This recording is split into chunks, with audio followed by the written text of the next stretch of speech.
Alright, welcome back to my rocking pen apparently. And we're going to jump into a couple of sleeve fillers. Thumb filler, sleeve filler, whatever you want to call it.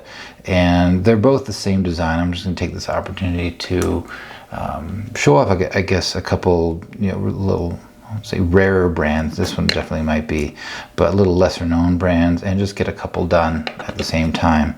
So let's go ahead and show you this one again. This is the SaWaCo from Sam Ward Company. This is a stationery store. I didn't get a lot of information on it off the internet just yet. I'll see if I can find some more.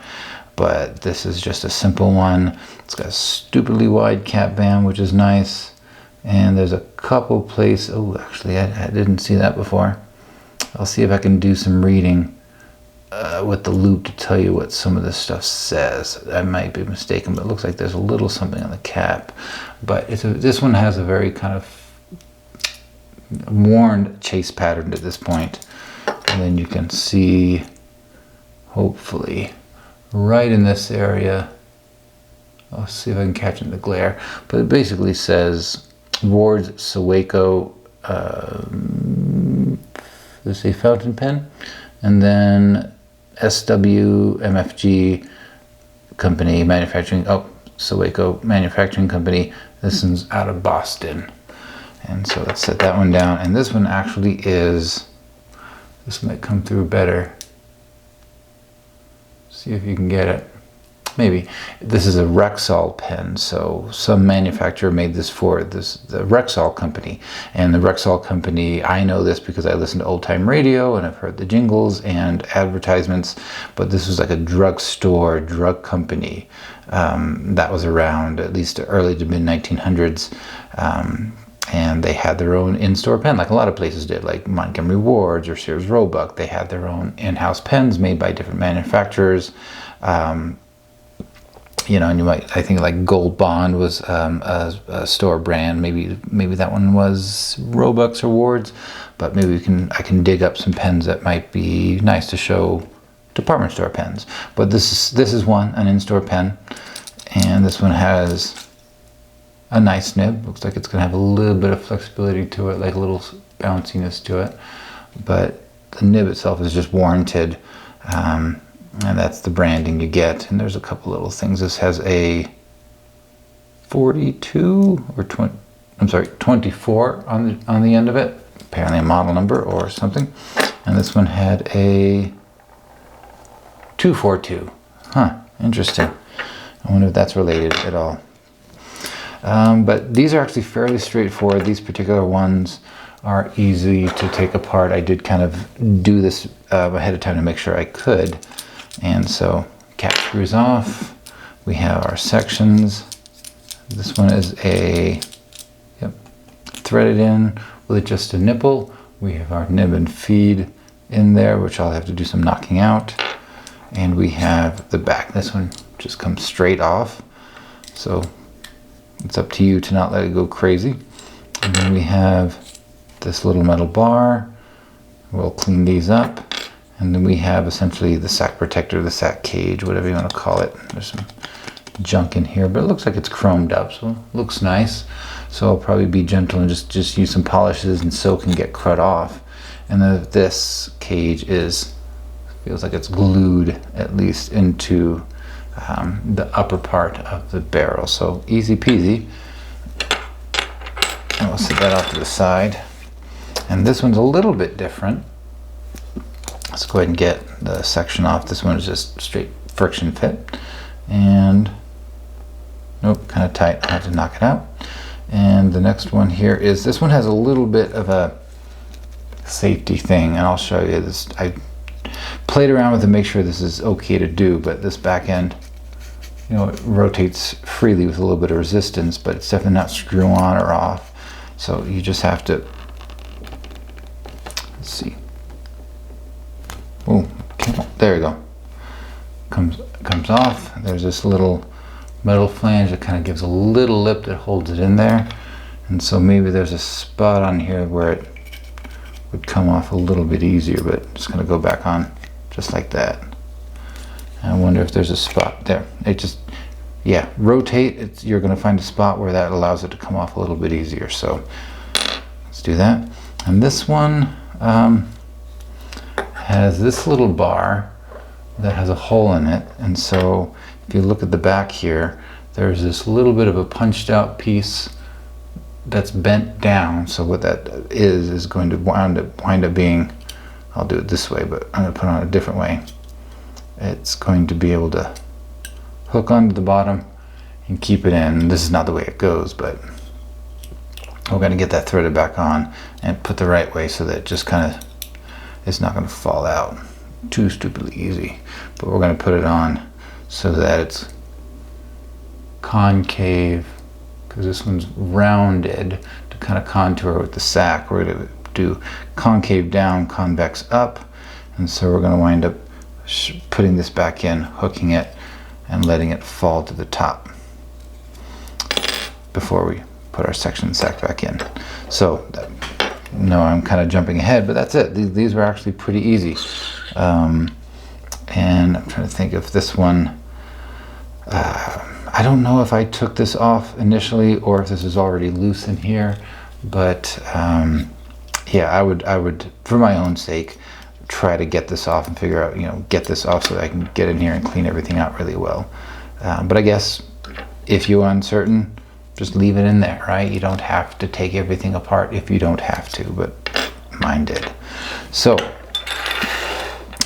looking at these, the Rexall one's actually pretty darn black. I don't see really any oxidation at all. This one from the SaWaCo is a little bit off, it's a little bit brown, so I'm probably going to use my deoxidizing solution to get this one a little bit more cleaned up. And you can go see a video I did. I think I did some Swans, some Watermans, where I showed how to use the deoxidizer that I'm going to use on this pen, so you can reference that. And that's it. And these are both chased models. Like this one is kind of much more evident, and that's kind of what I see on this one's the exact same kind of undulating pattern, classic chased black and hard rubber. And I'm going to use just my plastic polishes. I'm not going to use any kind of abrasives other than maybe slightly on the ends, just to kind of get off a little bit of scuffing so that the numbers pop out a little bit more. But I'm going to be very gentle just to take off some surface scuff on the very tips to make sure those numbers stand out nicely.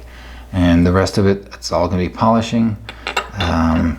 This one, yeah, this is chrome. So again, I'm just going to Q-tips and polish and just try to be as ginger as I can. Is this chrome or is this a steel? This one just looks like, no, it might be a little bit chromed. Again, I'll be ginger on this one then too. But this one, the SaWaCo, just looks like little stainless steel.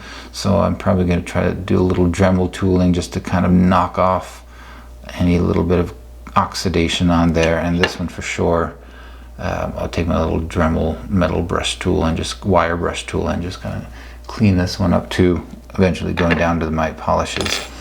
And yeah, that's it. So I think that's the plan for these. This will be blacker, then they'll come back shiny, and we'll get them back together, do a little bit of writing sample, and we'll see if I can do a decent job at making this my classic little Italian job. Italic job, not Italian job, italic job. And I'll see you in a little bit. Hopefully just polished up and blackened. All right, welcome back. It's been a little bit, so I kind of will say a few things I've probably already said in the last clip, but we have both the pens. I think I've got them sorted piece to piece, and I'll start with one. I think this is the Rexall, and the other one had to do the little bit of work on the nib, so I'll save that for last. And then there's a little bit of like, well, shit, it's an old pen, and there are a couple of things that went wrong with it. So I'll start with the good one first. So here we go, the Rexall. Let me get the other little pieces. So it's time to get them back together. I pre-measured, and these should be about a size 16. I think for this one, I'd really like a 15, but I think a 16 will do. So I'm gonna go ahead and just use that. And if it doesn't work well, so be it. So let's go ahead and size the sack on this one. So I'm going to assume the sack's going to go down and butt up right there. I'm not going to take it any further than that. Got a pinch at the top. I'm going to go ahead and account for my little thread in part. So I'm going to cut it down to there. And cut. That's pretty good. And we shall do a couple things actually. Shake this one up. I'll go and put my nib and feed in so I can get that all done. So there we go. Play around to see where I like the feed to sit, so that I don't like to see the shoulders come out. I've seen some people kind of do a little bit beyond, and I honestly don't know if that's specific to the pen, if it needs that, but I always kind of do it so that it's just shy of peeking out. To me, that's worked for pretty much every pen I've done. So I'm going to take it down. It's nice and firm. Comes down to the bottom. It's going to flush with the bottom, and looks like it's being held in well. It doesn't really want to lift up off the feed. So there's that. And this one will, I think a 16 will work. Put it right there. So let's go ahead and put some shellac on the nipple. Here we go. And we'll do this guy right over. Give a little twirl. And I realize now that I don't have my talc with me, so maybe there's a little bit more I need to take off with the scissors. I'll probably just let this sit. We'll kind of dry fit it just for the camera. And before I do the writing simple, I'll come back and put a little talc on the outside. There we go. That's a little bit better. Just put that there. There we go. Put you here. Yeah, that sits a little more flush. I like to give a little rotation. Anything that squeezes out, I'll push it back in. Have my towel off to the side.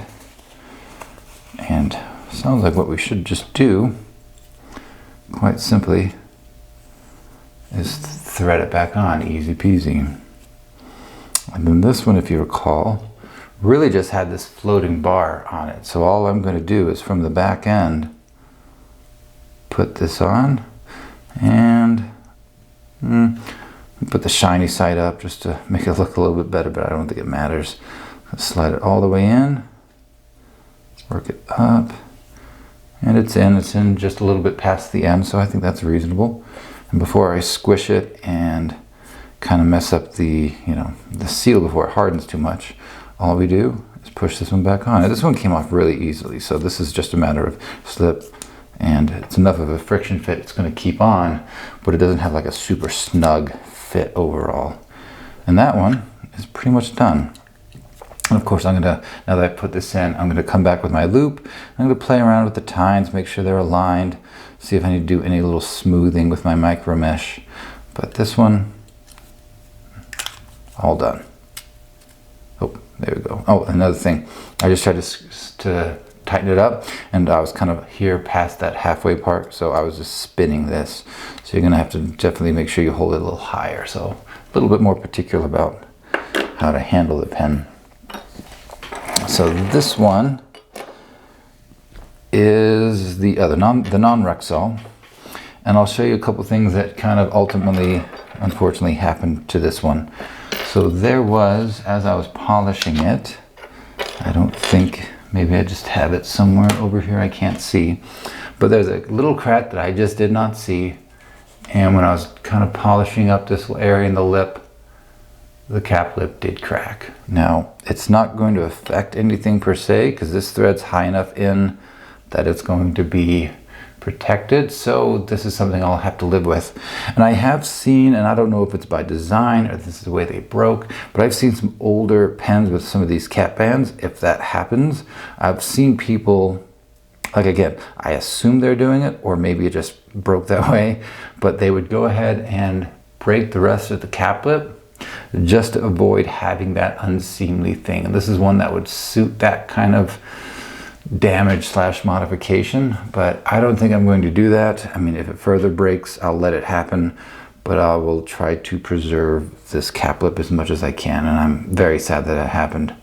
The other bit that happened was, if you recall on this one, there was a little bent over piece of metal that was punched down, and it bent from this back end down to kind of act as a hinge for this piece. And of course, when I was doing my polishing of the metal part, I think honestly, what I think happened is I wasn't doing with this. I had a cloth that had a little bit more like a weave on it, like a microfiber cloth, and I think it caught it, and as I was trying to polish, it caught it, bent it, and there's just enough of a bend, it came right off. But again, it's not gonna impact the functionality, and I do feel bad about it. Like, it's one of those things where, should have been a little bit more ginger, clearly, 2 places, but this pen is going to be modified anyway, so it's going to be mine. I'm not going to pass it on, so I will live with the consequence of it. But let's go ahead and do the sizing and the fitting of this one, and I'll show you what I did to the nib, how it turns out. We'll see how it turns out together at the end, but I did wind up having to kind of grind it back past that bend in the break, and we have a nice italic. Hopefully it's a nice italic, but once I get this into the pen, I'll be able to do a little bit better. So there will be some more work on this nib before I show you. So this, I'm going to press in. There we go. It's nicely firmly in there. This one is not coming all the way back, but it's deeply seated.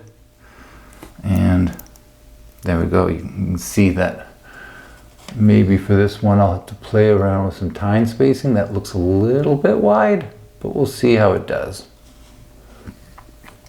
And just like the other one, I feel like this one is going to be a 16. This one's a little more solidly a 16. So we'll size it the same way. We'll come down to the end. We'll pinch at the top. I'm right-handed, so I don't know why I did it this way.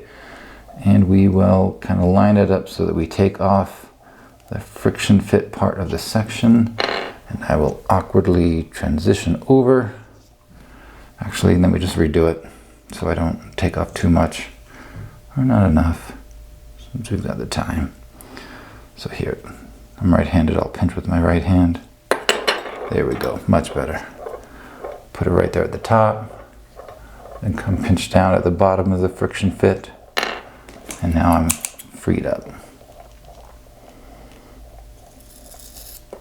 Nice steady cut. And I do find that when you come to the very back, you'll get a much cleaner cut. And that one actually looks pretty darn good.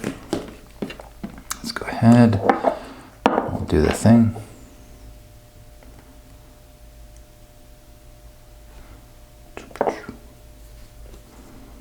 Slide it on. Yeah, this is a little more of a snug fit. So this one's good. Gonna wipe, turn, get everything in there, and this one looks really good. Wipe off my fingers as best I can, and we're gonna do the same thing. I'm gonna come in, and of course I'll come back, put some talc on it. I'm going to friction fit. I'm going to line up. Oh, I should have focused on that one too, but that one I don't think I had an option. I'm going to line up the top of the nib with this hole. Actually, let me take a look at the other one in a second.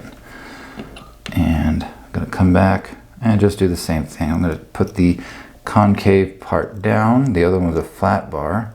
Slide this in. And then just let the pressure from the sack keep it in place. And slide the back on. And this one had a little bit of a notch. That's going to catch a lip on it. So this one is self. There you go. Boom. And this has much more of a friction fit on it. This is harder to push in. So there we go. So I could fill it. I know the top of the nib is there. And it's going to work out quite well. Put that on. I'm going to cap it. There we go. Let me just check out this one. Let me see where this one fell. See if there's a way I can adjust. I think other than just rotating the nib feed, that worked pretty well. And there we go. Just to kind of maintain kind of some alignment with the pen, so I know where I'm going to be squeezing. There we go. That was kind of risky, like doing something where you're twisting the feed, but luckily it was smooth. Otherwise, I'd have to go back in, knock it out, and line it up and push it in where I want. So I got a little bit lucky that this one was easy to press in.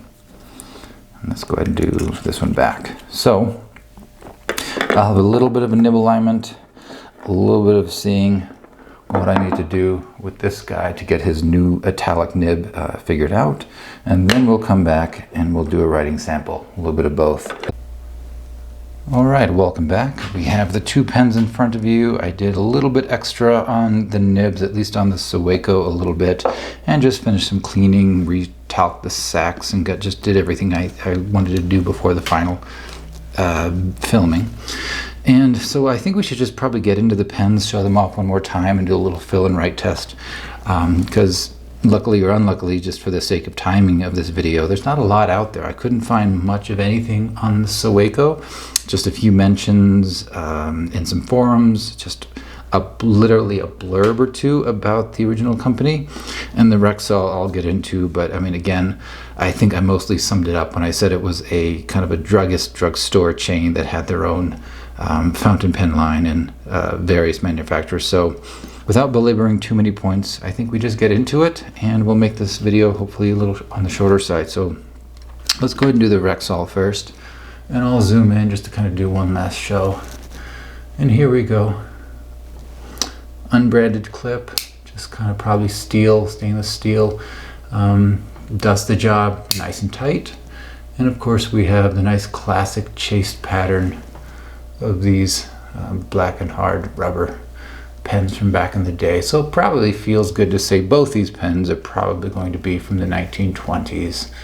This one even has, a little bit of a, let's see, is that a 24 if I remember, 24. Don't know if that means anything, but it probably does. And we can take off the screw cap, and we have just a simple, see if we can get down to it. Nope, that is it. Just a warranted nib, nothing crazy, 14 karat. There we go, warranted. A little bit of a flex, a little bit of a bounce, so that'll be fun to see. And then of course we have, let's see if I can find it. There's the monogram.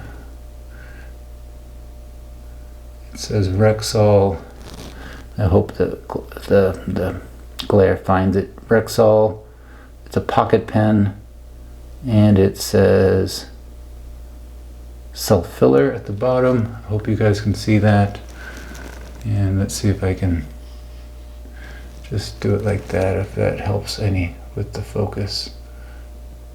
There we go. Hopefully on a big screen it shows it better, so take my word for it. And of course we have the back end that comes completely off, a bit of chrome, and nice bouncy filling on the sack with that little pressure bar.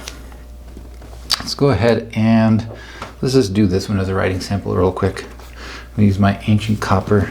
It's still on my desk here, so that's kind of what I'm still using. And we'll just show that it fills. Let's see if we can hear the bubbles. Yep. But honestly, you probably just need one squeeze and let go. So there's no breather tube. It should be a one squeeze and fill kind of situation. But I think I'll often do a couple with sacks for some reason. I think I read at some point some people like to do 2 or 3 just to kind of see if it bumps it up a little bit. And again, I don't know if that means anything, but I do. So there we go. Let's go ahead and put this back on, and let's see if we can write a little bit. And I'll pull out a ruler I think I have handy, and we'll get some measurements because it is a pocket pen. So let's go ahead and say,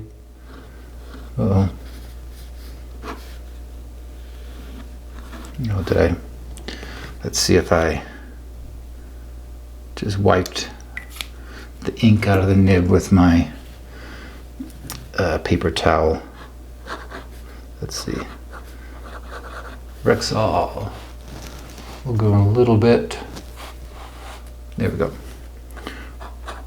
We'll call it a pocket pen. And this one is black and chased hard rubber. We'll call it a thumb filler /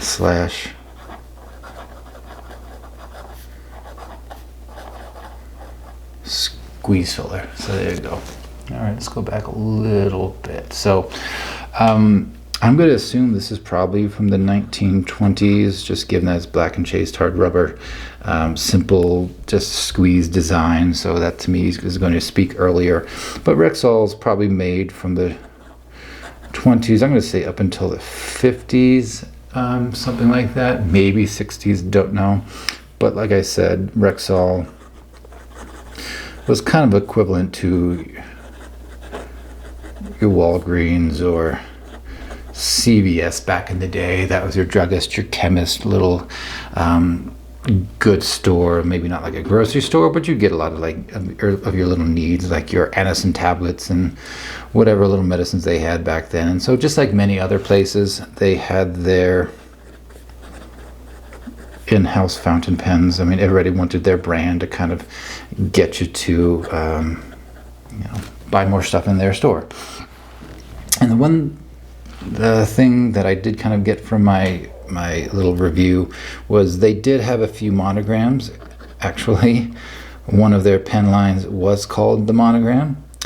They also had the Signet, and there's a third one that I am now blanking on. I literally just looked this up, so I'll leave a blank there and let my brain work on it. We'll come back to that. And the fun thing is, like, these are companies. These are not fountain pen companies, so they had manufacturers make their pens for them. And so I saw that there was a company called Kraken that made their pens for a while, and then it moved to the Moore Pen Company, and I saw online some other people had various other pens, and I think you can often tell who probably made the in-house pens by how similar they were to other pen brands. Like, Parker would make stuff for certain retailers. Schaefer did. I know that Eversharp did, or at least Wall did, because you can see a lot of the Doric-like pens that were also in some of these stores. Some people threw out maybe like Waterman did. I think Chris Rapp on his YouTube channel had one that looked very much like a Conklin pen, even having a Conklin cap with a Conklin clip on it, though it was clearly a Rexall pen as noted on the barrel. So various manufacturers, and I don't think it's super well recorded in a lot of places, so you can probably do some digging and find different manufacturers contributing at various times to different stores. And it just occurred to me what the third one was. It was the Belmont. That's what it was. I'm pretty sure it was Belmont, so I'm going to have to double check that, but I'll put it in the video. So yeah, so they had these in-house pens. Some of them were like better, higher quality than others. They even had some I saw in the 40s, 50s that were competing with some of the cheaper pens like the Wherevers. And just like really cheap things, less than $1, so that they could kind of get in that market. What else? I think that's about it. I know Rexall disappeared. I don't know what happened to that company. Probably got sold and pieced apart and is probably integrated into other things now, but that's just me speculating, so I shall stop. But if I focus on this particular pen, I can say that it's pretty good. It's writing a fine line.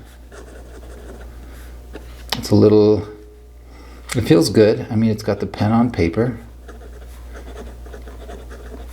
Feel without being scratchy, and I did tune this one up, so I feel pretty good about how this one lined up. It looks like it's going to be a wet pen, and it is. And of course, there's the Diamond ink, and like we said, it's also probably going to be a little more wet because it needs to keep up with this kind of flexibility. So let's do some pressing. This is pretty heavy right there. I'm not going to go any further. Good. So this is quite the flexy pen. It's not as smooth for me to want to be flexy. Like, it takes a little bit of pressure, and it's not the smoothest with this fine tip. So I wouldn't be using this for calligraphy, I don't think, but just for the sheer bounciness of it, I think it would be fun to have around. Let's see, can we do some... That's pretty good. Some reverse writing. edges a little bit more into the scratchy territory, but it definitely takes this down to an extra fine, and honestly, it's not bad. It's actually pretty smooth as a reverse rider, so is doable, and it is slightly different from the regular rider, the regular side. And I think I do my little can it keep up test. And yes, it is. It's keeping up quite nicely. So I think my initial kind of false start at the top was because I had cleaned with my paper towel and just took the ink out of the feed. So I really had to dip it to get it flowing again. But now that it is, it's pretty good. And even though it's a pocket pen, let's come back out. And I think I have usually right here. Yes, I do. They're calling this a pocket pen so that you could probably post it, or not post it, but cap it, and it would hide into a nice small like coat pocket or shirt pocket, right? So let's go ahead and see what this is. If I do it capped from the top, it's slightly domed, but I'll just go to the edge. It's about it's like right at 4.5. And if I do it uncapped from to the tip of the pen, is about 4.25. And if I take it to the section functionally, it's about 3.5. So definitely on the smaller size. I don't like getting much smaller than this, but it actually does kind of, you know, I can come here to this section and it has nice shoulders, so you're going to be staying right in here. It's going to keep you right here between the threads and the shoulders. And the threads I'm not feeling too much. They are the black and hard rubber, but I can glide right over them. I feel them. It's the texture. They're not digging in. I don't feel anything super sharp on this supporting finger, which is kind of where I get bothered by it. So keeping it right there is not bad. And it sits in the crook. And granted, I'm probably coming up a little bit more than I would normally want to, but it's not bad. It sits right in the middle. So I think I could get by with this. Maybe not the most comfortable thing is that kind of wears in there, but to each their own. And if I cap it, let's see. Really, it really only caps down. There's a little smooth part right here where there's no chasing. It kind of, that's the depth of the capping. So kind of nice in that it would preserve the chasing. And that takes it to a nice, you know, from the section, a little over a 5-inch pen, to the nib, 6-inch pen. So posting, quite nice, actually. It definitely extends beyond the crook of my thumb. It's not back heavy because it is a light material. Feels pretty good. I can put that clip wherever I want, so it's not going to be in my way, and it's securely on there. So overall, a pretty good, I'd say, did it dry out? Let's see. There we go.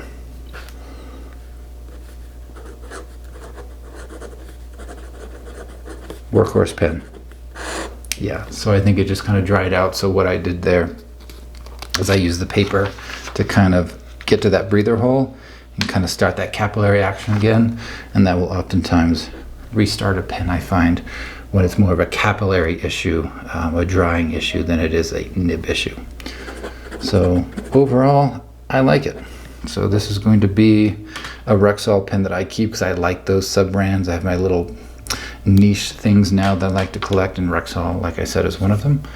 So let's just see if I can give it a squeeze, fill it up, and see if we can see how much it fills. Let's see if it cascades off the top, or if you can see it. Maybe not. I don't know where to hold this. Yeah, several big blobs. Hopefully you can get a sense of it. Yeah, that's a pretty good fill. So these thumb fillers seems to allow me to depress the whole sack, or most of the sack. So that is a good feature of these. Kind of an outdated filling system, but simple, and it works. Let me go ahead and wipe this off, and we'll switch over to the other one. A bit of a misreview, sorry about that. That's what I get for taking breaks and not filming and getting out of my habits. right, let's see what we have with this SaWaCo. So let's go ahead and zoom in a little bit and show off my damage to this pen again. So again, this is just a black and hard rubber pen. It's pretty much smooth all the way around now because of the chasing. It was chased at some point, and it's faintly there, but you can no longer really feel it. So it's kind of worn. There we go. In the glare, you can kind of see the same kind of chasing that the Rexall had, but it's much more faded. We have this nice big cap band, something nice that would have been monogrammed possibly. And of course, here's where I did my mistake, not recognizing a small crack, and I chipped the lip itself. And do we have anything? I think the imprint was on, there we go, was on the cap. And it's gonna be super hard to see. But I'll do my best for a few passes. There we go. Looks like a patent at the bottom. There we go, SaWaCo, there it is. And do we have anything on the barrel? I don't remember. Yes, we do. Let's go ahead and show the barrel.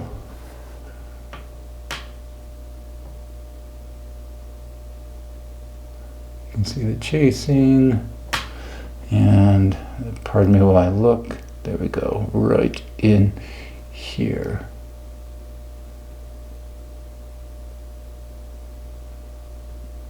I'm having a hard time seeing it on the screen, so if I try to see it for myself, it says Ward's SaWaCo, maybe fountain pen, very small on the first line, and then under that it says SWMFG Company, Boston, Massachusetts. So that's one of the things I did find out about this pen, where it was from. And does it have anything on the back end? Yes, this has a 242, I'm sorry, 242 on the back end. And it may have something else, I can't quite tell. Or it might just be wear, probably just wear, honestly, little divots. And of course we have a nice, much more tighter fitting sleeve with the bar. And this one I had filled up until just before the video, so I'm not going to squeeze it just yet in case little blurbs come out. And yep, you can see a little bit came out the nib because I had this filled and was messing with it for a while. Let's go ahead and show the nib. And this is the one, of course, funky tine, so I did my Steven special to try to salvage it. And too darn shiny for its own good. I believe it says SaWaCo on it. It's just so shiny I actually need my loop to look at it. So SaWaCo, and it says Boston under it, and then there's a number which I'm gonna say is 3. I may have said this earlier in the video too, but there it is. Let's just see what kind of metallic I got on it. There we go. You can see the flattened tip,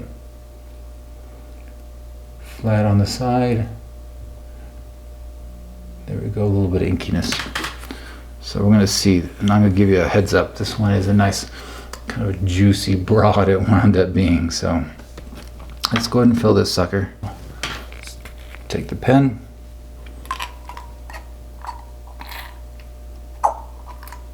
Nice bubbles.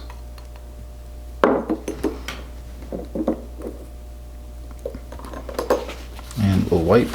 I'll try not to wipe the nib off this time. Here we go. Let's do it that way. All right. Get my ink. And let's see how close we want to get. So here we go. All right, it's taking off. All right, let's go ahead and check out this SaWaCo pen. As you can see, it's definitely a very juicy, broad kind of metallic. And this is going to be, let's go ahead and just spell this out. Sam Ward Company. There we go. So again, this is probably in the territory of, again, pocket pen. It is blackened chased hard rubber. It is a thumb filler and squeeze filler. Boom. All right, so let's go just talk about the Sam Ward company for a second. The best I could figure out is there was a stationery and bookstore. It was probably founded in the late 1800s, probably around 1880s, and it was at least through the teens, through the 20s. And I'm going to say it was at least through the 1920s to 30s, because this pen I'm going to say is in the 20s, and I'm going to give it a little bit of a the benefit of a doubt to say that, you know what, maybe it survived a little bit. So I'm going to say 20s to 30s. I could be completely wrong, but I really couldn't find much without doing a lot of specific digging, which just for this video wasn't going to do, but it's probably in that time frame. They had things like, paper, books, nibs. I saw some dip pen nibs, and of course, clearly they got into their own little fountain pens here, which, again, I didn't see much. I saw one other guy with one other pen, and that one had an interesting, shut-off mechanism for this one, where the section, kind of when you wanted to use it, you pulled it out, and then you wrote with it, and that allowed ink to flow from the reservoir, the sac, into the section feed into the nib, and when you were done, you capped it, which pushed it back and shut off the ink. It was kind of cool. I don't know, it's not my picture to share. I mean, you can look it up real quick, and the guy kind of had a little schematic about how he figured out what the mechanism was, and I think he restored it, but it'd be worth checking out. I wish I could, get into it so I could, have yet another mechanism to figure out, but that's probably wishful thinking. So that's it. That's the best I got. And yeah, let's just get down to the writing then. As you can see, it's definitely a nice, wet, broad italic. Now let's go ahead and do the downstroke so you can see 1, 2, 3, and the side stroke. Definitely got some difference to it, and I can do my little curly cues here, and that's me kind of putting some pressure on it as well, so I'm kind of not being as consistent. But if I just do a little pressure, yep, it was a flexi nib, there you go. And maybe if I had different ink, or my times a little bit different, I could probably get a little bit of nice flexibility out of this. But as it is now, the best I have in the italic, a little bouncy italic, which is fun.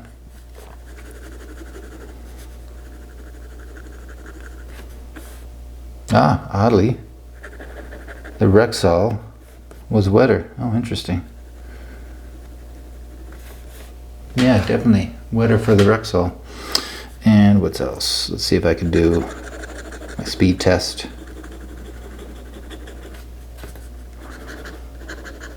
A little too much pressure. There we go. Yep, not as consistent as I would like. Actually, once I get off the pressure, it actually helps. So this one is a springy nib. Just I don't have, maybe it bends it too much, so it opens too wide too fast, and it's not able to keep up. So I wonder if I had the tip at the end, it would have a little bit better flow profile. That'd be interesting to check out one day, but here we go. And of course, actually, I don't know, of course or not. Looks like you can get some reverse writing out of these things. A little scratchy, and it definitely looks more like just a regular nib at this point. Huh. I hadn't actually considered whether you could do reverse writing with italic or not, but it turns out, at least with the one I made, you could. And then, yeah, picks right back up. So, decent writer. I mean, still with the modified nib, it's going to be rather juicy, so I'd be writing and giving it plenty of time to dry. And of course, Uh-oh. There we go. I have a little bit more work to do on this. So, I mean, it's a good one for me. I like the fact that I have yet another weird little fountain pen manufacturer. And so I'm going to, like, you know, keep this for my collection, especially since I broke it. But if we line it up and we check it out, 4.5, just like the Rexall. If we do the nib, should be 4.25 if I remember. It's like 4 1/8. And if I do the section, it's just shy of 3.5. So pretty similar to the other one. And if I post it, you start to feel it up in here. It doesn't post very deep, but it is secure. And it does kind of get back, just like the Rexall, to a nicely balanced black and hard river pen that gets probably close to the 5.5 mark, just like the other one.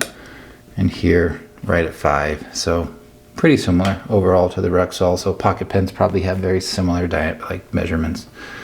So let's go ahead and get the ink out of this one.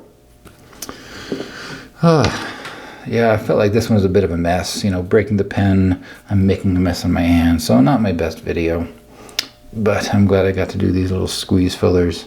Both of these are going to be for me because, you know, I love my Rexalls, and I did kind of screw this pen up. To some degree. I mean, the nib was not my fault, but the cap surely was. And that little bar back here. Let's see if I can show. Maybe. I gotta get a better setup for checking the ink capacity here. But it's emptying just like the Rexall did. Probably making a little more mess getting some ink on the side of the bottle, so I'm going to stop there. Boom. Wipe them down. Well, thank you for coming along on this little pen journey with me. Sorry it wasn't the cleanest. And I have no idea what I'm going to do next. I do have one little guy let me pull off that I want to get at soon, but I have a few other projects. Let me just show this guy. It's kind of probably it's not probably, it is a pen that I'd never heard of. I mean, it's maybe Todd, which, you know, I've heard of, but it is a pen that took me quite a minute to figure out, because at some point either somebody really hated this pen or it's just the most unlucky monogram in the history of pens, because there is just all this like scraping off right where the monogram is, right where it tells you what it is. And actually now I forget what it was. Oh my gosh, I had to relook it up. But I'll relook it up and I'll tell you what this one is. It's some little sub-brand of the Maybe Todd that I'm going to try to clean up and preserve this mess of the imprint so that I don't smooth it out. And we'll just do a little show off of like what one of these kind of small neglected pens can clean up like, and see how it writes as a nice example of a Maybe Todd. So I think I'll do that one at some point, just to have fun with it. But I've got a few other ideas. I still need to do an Esterbrook, which for some reason I haven't done, and I feel like, oh, I should do it. And then I have this little guy, which is like a little Schaefer Imperial. I got it real cheap, and then I figured out why. You know, I got it because it was like, oh, nice cool green pen. It's an early model Schaefer Imperial kind of pen. But what I found out when I got it, and let me see if I can show it to you. There is a crack down here in the bottom. So I thought it was cheap. I might be able to get that back together with a little bit of solvent weld and or sealing it with super glue, that kind of like crack repair.